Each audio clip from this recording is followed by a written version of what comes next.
안녕하세요. 사연을 부탁해입니다. 오늘의 사연을 소개하겠습니다. 어느 날 엄마가 우리 남매를 앉혀놓고 조용히 말했어요. 니들 할아버지한테 전화가 왔는데 한번 내려오라고 하더구나. 그러고 보니 할아버지 할머니 뵌 지 한참 됐네. 두 분 다 어디 아프신 건 아니지? 그건 아닌데 니들 할아버지께서 꼭 할 말이 있다고 하더구나. 할 말? 뭔데? 무슨 문제가 있는 거구나? 아니, 무슨 문제가 있다기보다는 니들한테 뭐라고 해야 할지 모르겠구나.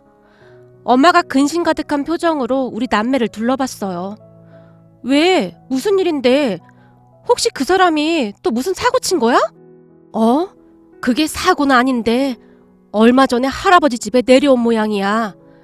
뭐? 몇십 년 동안 코빼기도 안 비치던 사람이 갑자기 왜? 제가 분노 가득한 눈빛으로 엄마에게 소리쳤는데 옆에서 듣고 있던 동생이 뻔하지 않느냐는 듯이 말했어요. 왜긴 왜겠어. 돈 때문이겠지. 맞지 엄마? 뭐 돈? 설마 할아버지 재산 때문에 왔다고? 아니지 엄마. 적어도 사람이라면 그럴 수는 없는 거잖아. 아니긴 뭐가 아냐. 척하면 척이지. 분명히 그것 때문이구만. 그렇잖아도 할아버지 할머니가 그것 때문에 항상 걱정했었잖아. 엄마한테 증여한다고 했을 때 바로 했어야 해. 엄마가 괜한 고집을 부려서 그런 거잖아. 니들 아빠랑 이혼한 마당에 엄마가 무슨 자격으로 그걸 받겠니? 그럼 엄마도 니들 아빠랑 똑같은 사람이 되는 거잖아. 아빠가 재산 다 가져가서 날리는 것보다야 낫지. 동생의 얼굴이 무섭게 변해 있었어요. 암튼 그래서 말인데 할아버지가 가능하면 니들 빨리 내려오래. 슬슬 재산 정리하시려나 보다. 할아버지 할머니가 마음이 급하시긴 한 모양이네. 급히 연락까지 하신 거 보니. 그러게 말이다. 니들 할아버지 할머니가 뭔 고생인지 모르겠다. 엄마가 땅이 꺼져라 긴 한숨을 내쉬었어요. 우리 가족의 사연도 참 기가 막히답니다. 아빠란 사람은 우리가 초등학교에 들어가기도 전에 집을 나가버렸거든요. 그러니까 그때 그 시절 할아버지 할머니가 장롱에 고이 숨겨뒀던 돈과 금부치까지 몽땅 가지고 집을 나갔다고 합니다. 밭일을 갔다가 집에 돌아온 할아버지 할머니가 혼비백산했다는데요. 세상에나 이게 웬 난리야 그래? 여보, 경찰에 신고해야 하는 거 아니에요? 잠깐만 기다려보라고. 정수 그놈이 한 짓이 아닌가 싶어서 말이야. 내가 애미한테 한번 가볼 테니 가만히 있어봐. 할아버지께서 우리 집에 오셨다는데 역시나 우리 집도 난장판이 나 있더랍니다. 아버님, 큰일 났어요. 애들 아빠가 집까지 팔아먹었나 봐요. 집 문서를 아무리 찾아봐도 없어요. 이 쪽지 한 장 남겨놓고 나갔다고요. 뭐야? 뭐라고 써있는데? 그냥 앞으로 찾지 말라고만 써있는데요. 그리고 집도 다 팔았으니까 빨리 집 비우라고요. 이놈의 자식이 미쳐도 단단히 미쳤구나. 여자한테 미쳐서 저지랄을 하고 다니다니. 돌아도 한참 돌았어. 할아버지의 목소리가 집안에 쩌렁쩌렁하게 울려 퍼졌답니다. 그 뒤 엄마는 아빠를 딱 한 번 만났다고 했어요. 아빠와 바람난 여자 사이에서 아이가 태어났다는데 출생신고를 해야 하니 이혼을 해달라고 찾아왔더랍니다. 우리 영주랑 영민이는 애비 없는 자식 만들어 놓고 뭐가 어쩌고 어째? 출생신고 때문에 이혼을 해달라고? 여기가 어디라고 낯짝을 들이밀어?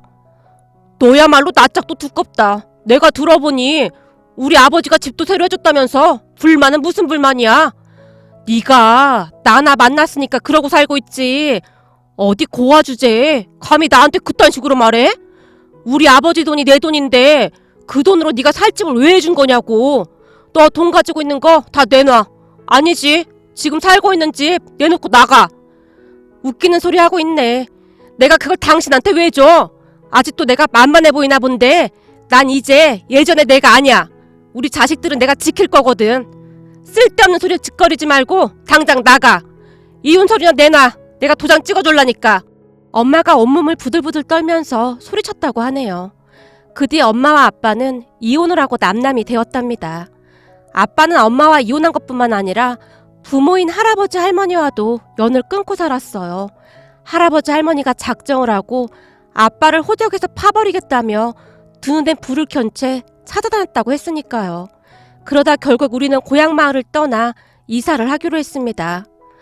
아버님, 어머님, 그 사람도 없는데 언제까지나 여기 살 수도 없는 노릇이고 저도 일자리를 구해야 하잖아요. 그래도 서울에는 일자리가 많다고 하니까 서울로 갈까 해요. 애미야, 우리가 미안하다 미안해. 네 얼굴 볼 면목이 없다. 아버님, 어머니께서 미안하긴 뭐가 미안하세요. 두 분은 하실 만큼 하셨잖아요. 비록 우리가 이 마을 떠나지만 자주 찾아뵐게요. 자식이라고는 애들 아빠뿐인데 그 인간이 저러고 있으니 제가 애들 데리고 시간 날 때마다 자주 내려올게요. 고맙구나. 혹시나 도움 필요하면 바로바로 말하거라. 그리고 우리 손주들 잘 좀 부탁한다. 고향 마을을 떠나던 날 할아버지 할머니께서 마을 입구까지 나오셔서 우리가 사라질 때까지 눈물을 흘리시며 한참 동안이나 손을 흔들어 주셨어요. 그 뒤 우리는 할아버지가 마련해 주신 돈을 가지고 서울로 올라와서 작은 새방을 얻어 살기 시작했어요. 엄마는 공장에 나가서 밤낮으로 돈을 벌었고 저는 동생을 챙기며 열심히 공부했습니다. 하지만 엄마는 방학 때가 되면 어김없이 우리 남매를 데리고 할아버지 할머니 집으로 내려가곤 했어요. 오느라 고생했다. 바쁠 텐데 우리가 애들 데리러 올라가도 되는데 뭐하러 직접 내려왔어? 괜찮아요. 서울이 복잡해서 올라오시면 고생만 하세요. 잠깐 시간 내면 되는 걸요 뭐. 그리고 이렇게 내려온 김에 어머님이 해주신 밥도 얻어먹고 전 진짜 괜찮아요. 엄마는 할아버지 집에서 잠을 잔 뒤 다음날 아침 일찍 서울로 올라갔습니다. 할머니 할아버지 말씀 잘 듣고 동생 잘 챙기고 엄마가 조금 있다가 데리러 올게. 알았어 엄마. 걱정하지 마. 엄마도 밥 잘 챙겨 먹으면서 일해. 어머님 아버님 저 올라가 볼게요. 애들 보느라 힘드신 건 아닌지 모르겠네요. 아니다. 힘들 게 뭐가 있니. 여기 걱정은 하지 말고 너도 건강 챙기면서 일해. 그렇게 엄마는 우리 남매를 할머니 할아버지에게 맡긴 채 홀로 서울로 올라가곤 했습니다. 방학 때마다 동생과 저는 할머니 할아버지 집에 가는 날을 손꼽아 기다렸는데요. 할머니 할아버지가 우리 남매를 정말 애지중지하셨거든요. 특히나 겨울방학 되면 시골 마을에 눈이 내려 온 세상이 새하얗게 변했는데 할머니 할아버지와 함께 눈사람도 만들면서 시간 가는 줄 모르고 놀곤 했습니다. 거기다 우리 할아버지는 손재주가 참 좋았어요. 우리가 만들어달라고 하면 그게 뭐든지 뚝딱뚝딱 금방 만들어주셨거든요. 어느 날은 밖에서 동네 아이들과 뛰어놀던 동생이 잔뜩 심통이 나서 들어왔어요. 우리 영민이가 왜 심통이 났을까나? 이 할애비한테 말해봐. 다른 애들은 아빠가 방패연도 만들어주고 하는데 나만 아빠가 없어서 방패연도 없다고 친구들이 놀렸단 말이야. 뭐야? 누가 그랬어? 내가 이 녀석들을 아주 혼을 내줘야겠구나. 그런데 우리 영민이가 잘 모르나 본데 이 할애비가 방패연 만드는 건 도사야 도사. 이 할애비가 엄청 큰 방패연 만들어주마. 진짜? 할아버지도 만들 수 있어? 그럼 엄청 큰 방패연 만들어줘. 그래, 이 할애비가 엄청 큰 방패연 만들어주마. 어린 시절 동네에서는 연 날리기가 한창이었거든요. 연의 종류도 가지각색이었는데요. 제 기억에는 동네 아이들이 가오리 연을 가장 많이 날리곤 했었는데 우리 할아버지는 특히나 방패연을 잘 만드셨어요. 벽에 걸려있던 달력을 쭉 찢어서는 그 달력만으로도 금세 뚝딱뚝딱 연을 만들어주시곤 했습니다. 거기다 연을 만들기 위해서는 연을 지지해주는 대나무 뱃살과 실을 감을 수 있는 얼레도 만들어야 했는데 할아버지는 뒷산에서 가지고 내려온 대나무를 잘 다듬어서 금세 뱃살을 만드시곤 했어요. 그리고 그 뱃살에 밥풀을 잔뜩 묻혀서 종이에 정성껏 붙이셨는데요.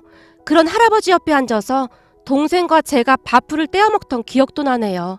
그렇게 잘 만들어진 방패연에 실을 연결한 뒤 얼레의 긴 실을 층층 감으면 순식간에 멋진 방패연이 만들어지곤 했습니다. 그때 당시 우리 할아버지보다 연을 더 잘 만드는 사람이 없을 정도였으니까요. 할아버지는 마치 마술처럼 뚝딱뚝딱 연을 만들어내시곤 했습니다.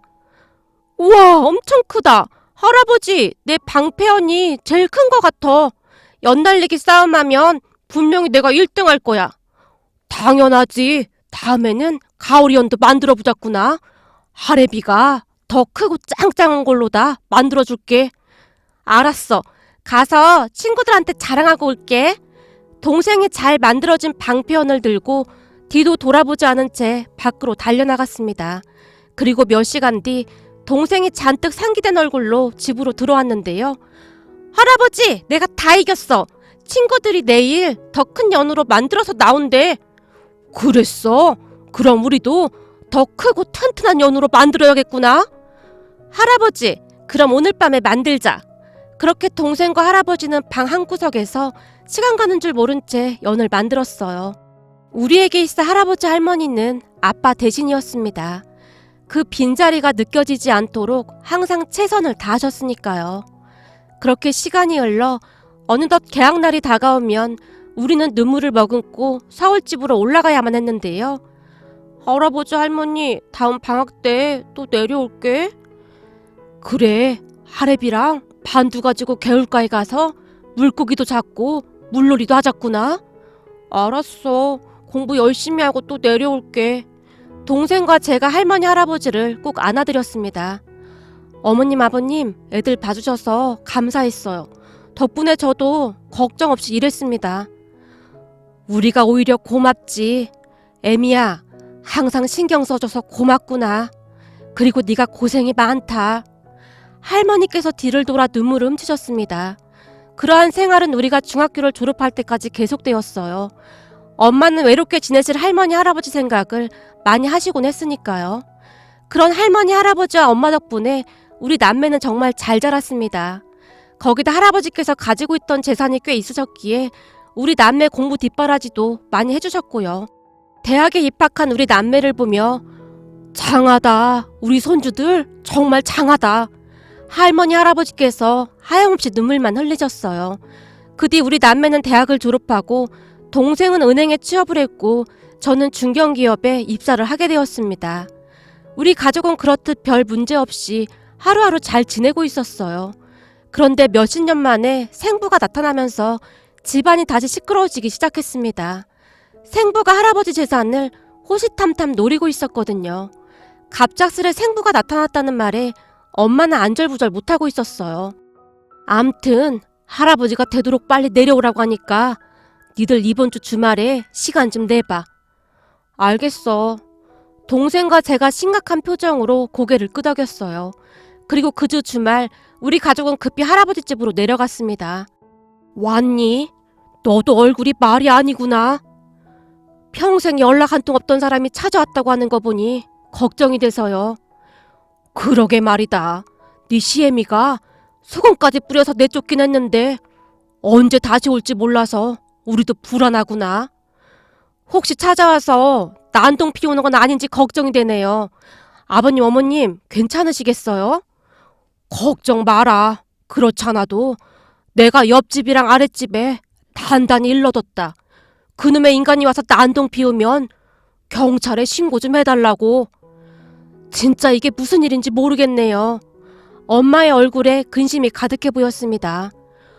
그나저나 그놈의 인간이 와서 뭔 짓을 할지도 모르니까 우리 재산을 영주랑 영민이한테 증여할까 한다. 그렇게 해도 괜찮으시겠어요? 괜찮다마다. 이러다 그놈의 인간이 홀라당 말아먹게 생겼는데 이렇게 둘 수는 없지 않니? 내가 이것저것 다 알아봤으니까 다음 달 중으로 한 번 더 내려와. 변호사도 한 명 소개받았으니까 그 사람이 시키는 대로만 하면 별일 없을 게야. 할아버지가 땅이 꺼져라 한숨을 쉬셨어요. 그렇게 할아버지는 동생과 제 앞으로 재산을 증여하기 위해 바쁘게 뛰어다니셨습니다. 그런데 얼마 뒤 우리가 할아버지 집으로 다시 내려가던 날 집안이 한바탕 난리가 났는데요. 생부와 그 여자가 할아버지 집으로 쳐들어왔거든요. 내가 철호한테 듣자하니 아버지 재산을 쟤들한테 넘길 생각이라면서요? 철호라는 사람은 한 동네에서 나고 자란 아빠의 친구라고 했는데 할아버지 집에서 무슨 일이 일어났는지 동태를 살피다가는 생부에게 연락을 해주곤 했다네요. 생부가 유산을 받으면 돈을 조금 떼어주겠다며 어리숙한 철호 아저씨를 꼬드겼던 모양이었어요. 내 재산을 내가 우리 손주들한테 준다는데 네가 뭔 상관이야? 뭔 상관이란요. 제가 아버지 아들인데 재산을 받아도 내가 받아야지. 그걸 왜 쟤들한테 주냔 말이에요. 아들? 네가 왜 우리 아들이야? 우린 아들 없다. 내 핏줄은 여기 영주 영민이밖에 없어. 우린 이미 오래전에 네 놈을 기억에서 지워버렸다. 그러니 당장 내 눈앞에서 꺼져 이놈아. 할아버지가 집안이 떠내려가라 쩌렁쩌렁하게 소리치셨어요. 그 순간 생부 옆에 있던 여자가 할아버지에게 쏘아붙였어요. 그렇게는 안 되죠. 이 사람이 엄연한 이 집 하나뿐인 아들인데요. 이건 어디서 굴러먹다 들어온 개뼈딱이야. 애미야, 주방에 가서 소금 좀 가지고 오너라. 네? 아, 네, 알겠습니다. 엄마가 할아버지 말씀에 눈을 동그랗게 뜬 채 주방으로 가고 있었는데요. 가긴 어딜 가. 전처 주제에 왜 이 집에 들락날락거려? 생부의 여자가 엄마의 머리채를 잡고 늘어졌습니다. 그리고 그 순간 아줌마 미쳤어? 이 손 안 놔? 라며 동생과 제가 그 여자를 잡고 늘어지며 엄마에게서 떼어내려고 안간힘을 쓰고 있었어요. 그 모습을 보던 할머니가 주방에서 물 한 바가지를 가지고 나와서는 그 여자 얼굴에 냅다 뿌려버렸어요. 이런 정신 나간 것이 감히 누구한테 있다 이 짓이야? 지금 뭐 하는 거예요? 이보세요. 그쪽 며느리는 저 여자가 아니고 나라고요. 시골 할매라 상황 파악이 안 되는 모양인데 지금 할매 아들하고 살고 있는 사람은 나란 말입니다. 아, 짜증나 진짜. 이거 엄청 비싼 옷인데 어떡할 거예요? 이래서 시골 노인네들은 답이 없다니까. 뭐가 어쩌고 어째? 우리가 시골 사는데 네가 보태준 거 있어? 야, 이 호랑 말고 삐리리야. 당장 꺼져. 뭐? 호랑 말고? 지금 나한테 한 말이에요? 그래, 그럼 여기 너 말고 호랑 말고 같은 삐리리가 또 있냐? 어디서 데려와도 저런 덜 떨어진 것을 데려왔는지. 내가 낳은 아들이지만 참 인간 말종도 이런 말종이 없네. 다시는 발걸음도 하지마, 이 천벌받을 인간들아. 이번엔 할머니가 굵은 소금을 그 여자와 생부 얼굴에 마구마구 뿌려댔어요. 엄마, 그만해. 뭐하는 짓이야? 이 할망구가 감히 누구한테 이딴 짓이야? 여자와 생부가 발악을 하며 소리를 질러댔어요. 그런 여자를 보며 동생도 이성을 잃어버렸는데요. 순식간에 할머니가 들고 있던 소금통을 그 인간들 앞에 내팽개치더니 당신들 내 말 똑똑히 들어. 한 번만 더 여기 찾아와서 우리 할머니 할아버지 힘들게 하면 내가 가만 안 있을 거니까 각오해. 그땐 내가 할 수 있는 거 다 동원해서 당신들 진짜 가만 안 둘 거야. 그러니까 앞으로 다신 얼씬도 하지 마. 알겠어? 라며 바닥에 떨어진 소금통을 발로 있는 힘껏 걷어차버렸어요. 이건 뭐 완전 단체로 정신 나간 가족들이네. 여자가 약간 움찔하더니 다시 미친 듯이 소리를 질러댔어요. 그렇게 한동안 동네가 시끌시끌했어요. 동네 사람들이 다 구경 나오고 난리도 아니었거든요. 아유, 징한 거. 저 집 아들 또 와서 난리인가 보네.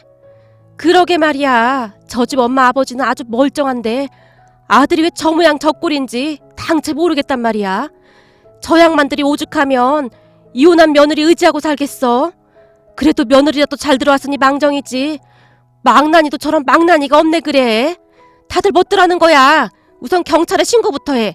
안 그랬다가는 오늘 안에 안 끝나겠구만. 동네 사람들이 수근거리다가는 경찰에 신고까지 하게 이르렀습니다.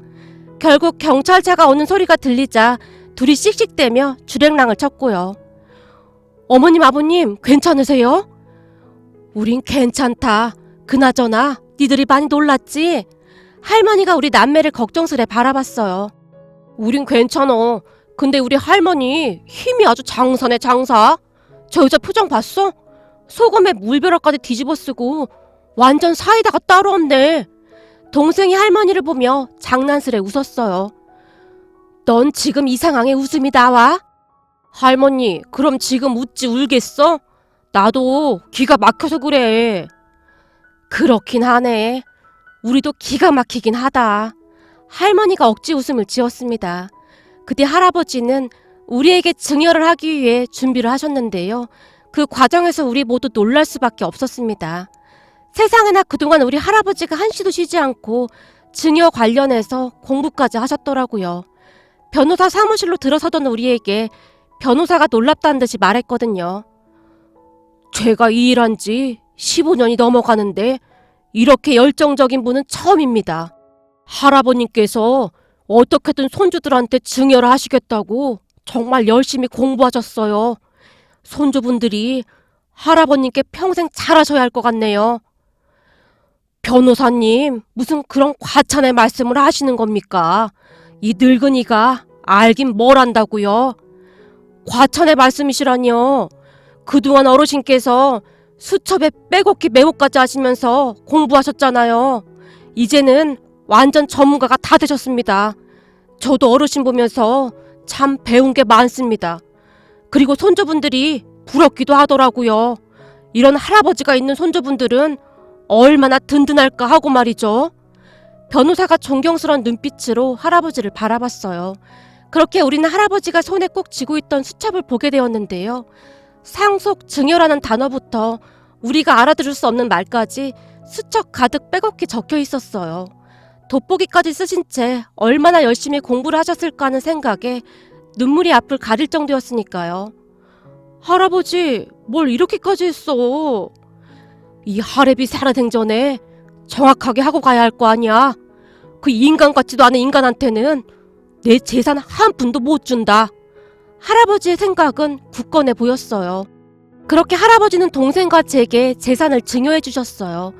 하지만 생부도 가만히 있진 않았는데요. 할아버지가 우리에게 증여한 재산을 빼앗기 위해 이리저리 알아보고 다니는 듯 했어요. 어느 날 할아버지에게 찾아와서 따져 물었다고 했으니까요. 아버지 재산 다 줘도 아무 소용없어요. 우리가 유류분 반환 청구 소송하면 그거 아무 소용 없는 거예요. 웃기는 소리하고 자빠졌네. 이놈아, 유류분 반환에 대해 떠들어댈 거면 뭘 알고나 떠들어대. 유류분 반환 소송은 상속인들끼리만 가능한 거야, 이놈아.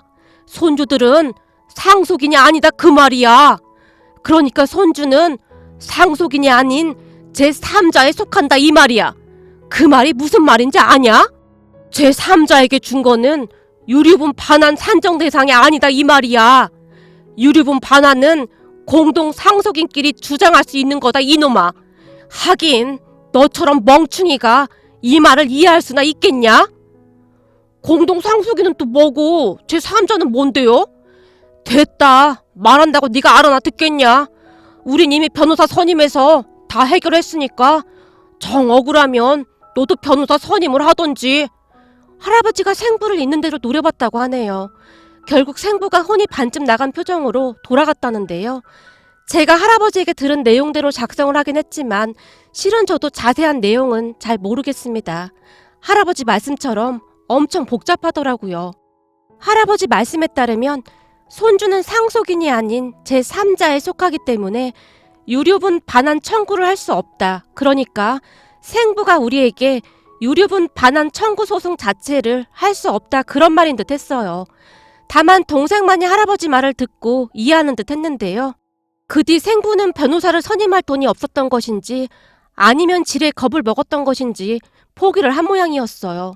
그런데 얼마 전 할아버지께서 엄마에게 전화를 하셨다는데요. 애미야, 내 말 잘 듣거라. 혹시나 그 인간한테 연락 와서 돈을 달라고 하거나 그러더라도 절대 한 푼도 주면 안 된다. 아버님, 갑자기 그게 무슨 말씀이세요? 그 인간이 얼마 전에 또 다녀갔다 그 말이야. 네?